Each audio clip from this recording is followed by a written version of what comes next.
matter the era, airports always feel futuristic, with their soaring hangars and giant windows and tubes and trams. And I'm here with two people whose job it is to help make your personal experience of the airport as smart and as futuristic as its aesthetic.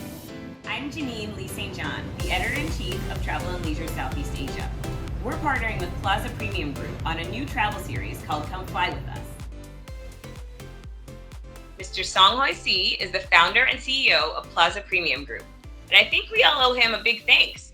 He invented the concept of private airport lounges that you can pay to enter, and anyone who's flown coach or on an airline with which they don't have status knows how important his genius idea is to upping your travel experience. Mr. Mohammad Nazli bin Abdul Aziz is Executive Director of Istanbul Sabiha Gokcen International Airport. So, as both of you are airport experts, the goal of this conversation is to help travelers get the most out of their airport experience, wherever they are in the world. But first, what is your all-time favorite airport experience? Well, I must say Changi has always been my favorite airport because there's just so many things to do there. Rome is inching up on my list.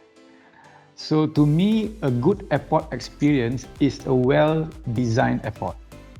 So I find that Rome and Changi anticipates your needs. It's very, very important, not only look into the facility, they also have to understand the profile of the customer. So whenever I arrive, okay, when you have people meet me at the gate, who serve me through immigration and custom without going through a long queue, I tell that is the oasis. I agree. When you fly down to London, normally again is the night flight when you reach there early in the morning, 5 or 6 o'clock. Can you imagine you arrive there early in the morning, 6 or 7 o'clock? What are you going to do from 6, 7 o'clock until 2 or 3 o'clock in the morning? Especially when you have appointment during that time. So certainly I can check in the hotel, sleep for a few hours, refresh myself. Okay, then I can attend my meeting. That would be another oasis. My favorite airport experience has to do with also very special service. I was flying one time from the Maldives to Phnom Penh, but with a stopover in Bangkok.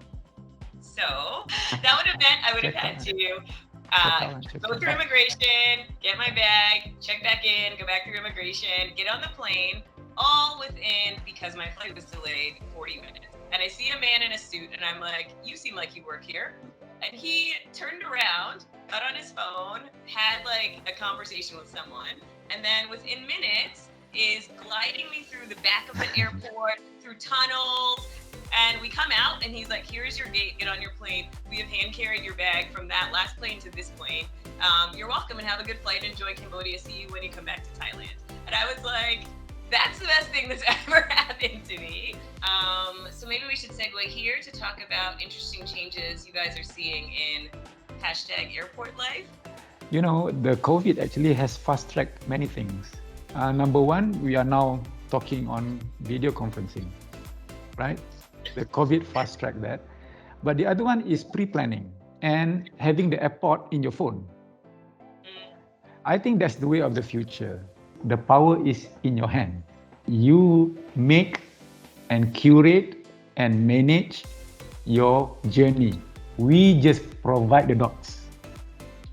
Are you seeing people using the airport differently? It's true. The whole structures in the airport, the usage is totally different. Oh yeah, airport services keep on evolving, but the usage of the airport is totally different now. The follow-up will be essential travel, business travel, because businessmen is still very cautious of what they want to travel. They're talking about the airport itself, the number of touchless services that is all been installed. Again, the biometric services also in the airport, you can see a lot of things happening. So digitalization will be placed at the airport, sort of retail offer, and also it helps to travel that feels more secure. Any airport do not go to that kind of the sort of a trend of digitalization technology. I think those airports will be fading out in the futures. I agree. We have a term for that. We call it Airport 4.0. Because of the pandemic, right? the decisions are becoming very discerning. The first step is, where can I travel? How do I get there? So you will do that pre-plan, right? COVID requirements, blah, blah, blah, and things like that, right?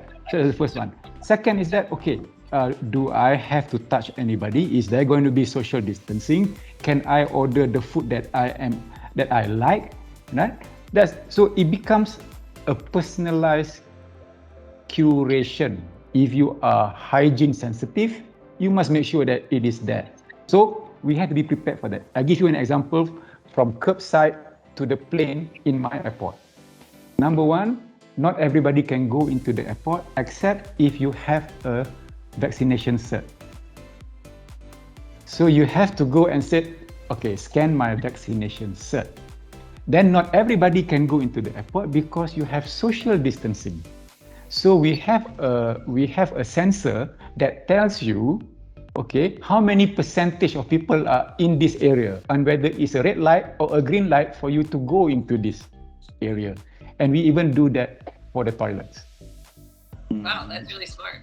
Let's move on to news you can use. Your top 3 airport tips for travelers. Okay, for me, use the VIP services because airports are a place where you can get anxious very easily. Number 2, there's always something cheap to shop at the airport. So make enough time so that you shop. And some of it are airport exclusives only because airports are like shop fronts of the world. It provides the best that the local can produce and the best that the international can produce. So there's always something good to shop and there's always competition. And in the case of Dubai, you can win $1 million. And the last tip is that you do not have to fly business class to enjoy it. Because on the plane, if it's point to point, all you need to do is just sleep on the plane. Have all the fun while you are on the ground. That's a good idea. So think of it as like the plane is actually what it is, the thing to get you from A to B. But your living, waking experience, when you actually do have to be alert, right? I mean, yes. What about you, Mr. Song? Fast track is very important. Upon arrival, it's also the first impression that I have about the country.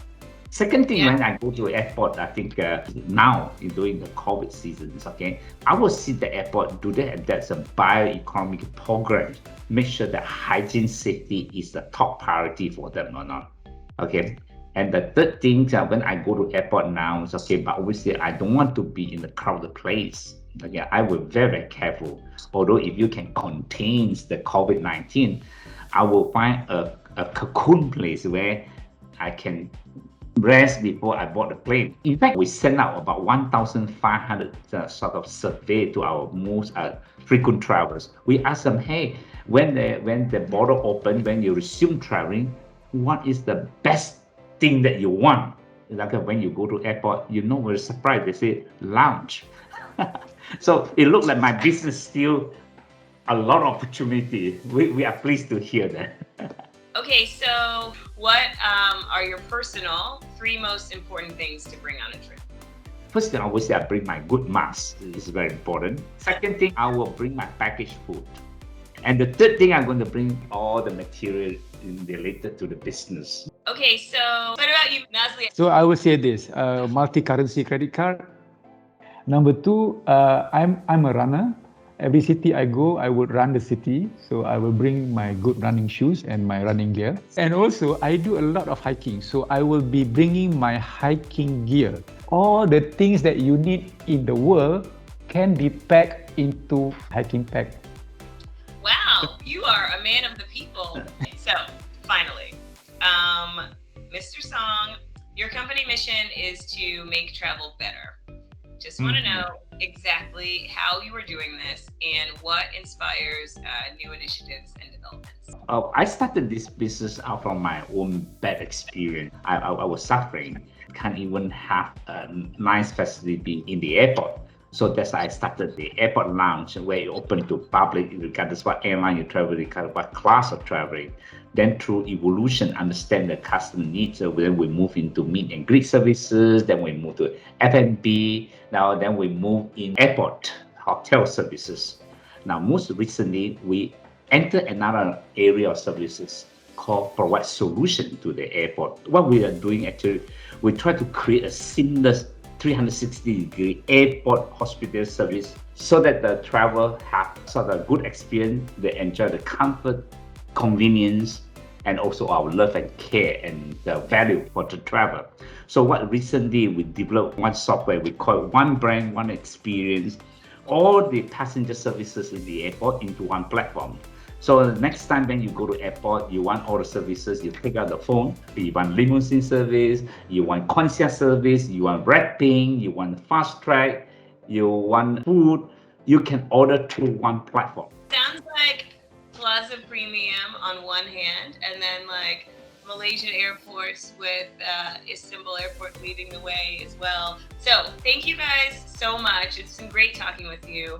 Again, Janine Lee St. John for Travel and Leisure Southeast Asia with Mr. Song and Nazli Aziz of Istanbul Airport and Plaza Premium Group. Thanks so much, guys. Thank you very much. Thank you very much. Bye-bye.